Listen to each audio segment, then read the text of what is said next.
i-share ako sa inyo using GCash while in abroad, but particularly in Singapore. Okay. So, kung wala kayong mga card, guys, kasi wala akong card, So, ang ginawa ko is, nakaset up na yung phone ko as roaming, no? Kumuha ako ng roaming. Okay. Kasi kailangan siya pag, sa OTP, yung verification, validation sa share link from GCash to whatever platform or whatever apps. Okay? Kasi I'm using Android, so ang possible sa akin is Google Wallet. Okay? And Google Wallet and GCash. No, GCash.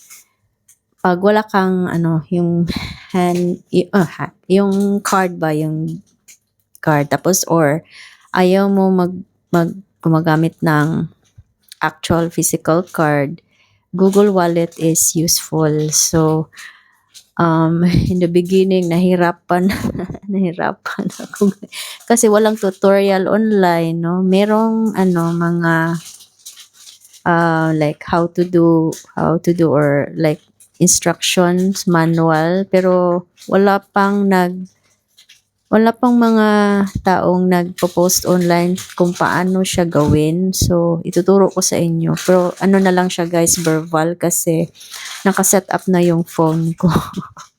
Okay, so paano ba siya gawin? Una is mag-download ka muna ng Google Wallet, no?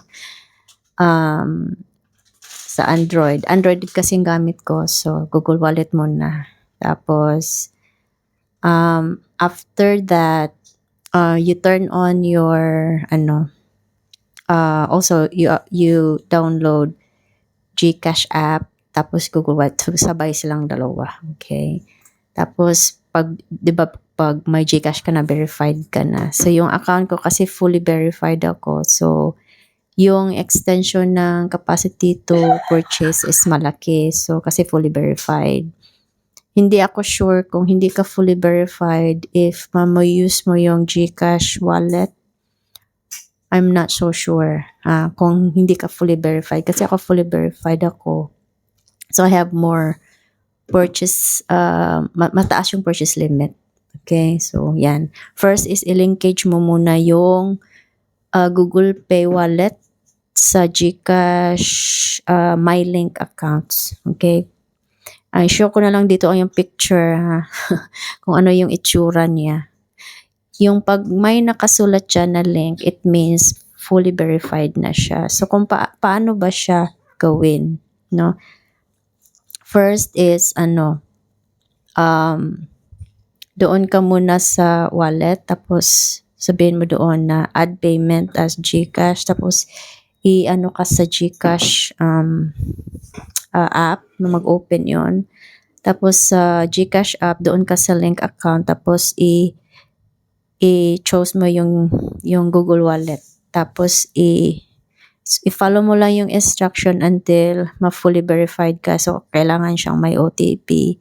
Kaya kung nasa abroad ka or dito ka sa Asia, kasi mostly ang na-check ko lang usable sa GCash for now. Hindi ko alam kung working na sa iba, ha. For now is Hong Kong, Singapore, Japan, Taiwan. Yung alam ko lang for now na working yung GCash as a wallet. Okay, Google Wallet. Bali, malinkage mo yung Google Wallet to GCash. Okay, so yun lang ang niya. Ang paraan. Okay, so you don't need like GCash card, no? Kasi may sarili na siyang account number. Lang siya, guys, mag-create lang ng number yung app. Hindi yung actual card na or actual account number na mag-appear sa'yo. So ibang how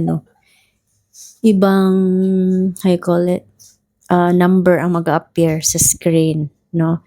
So pag in terms of payment naman, kailangan mong ma-check yung dito sa Singapore yung NETS, na capability or may QR code. Tapos, dapat sa phone, naka-on yung NFC mo, yung mobile data mo. Kasi roaming ako guys. So, kailangan siya sa payment kasi i-verify ng GCash kung saang country ka. So, kailangan yung roaming for me ha. Hindi ko alam kung mag-work siya without internet kasi sabi nila pwede daw pero I'm not so sure pero ginagamit ko talaga yung internet, mobile data. So, in terms naman sa other cards, hindi nag-work sa akin yung BPI. Ewan ko kung bakit hindi siya nag-work. Denied lagi yung BPI. Siguro kasi nga may merging na nangyari ngayon sa BPI, no? And Robinson. So, baka yun ang reason na hindi na-deny yung mga transaction sa BPI. So, pero pag sa GCash naman, wala talaga siyang problem. Sin mabilis siya. And yung transaction, yung internet connection ng GCash to merchants is mabilis siya mag-link. Di kagaya ng BPI, no? Ang bilis naman yung BPI, pero deny agad. Deny siya agad. So, yeah. Ito lang muna ang masasabi ko about how to link GCash to Google Wallet.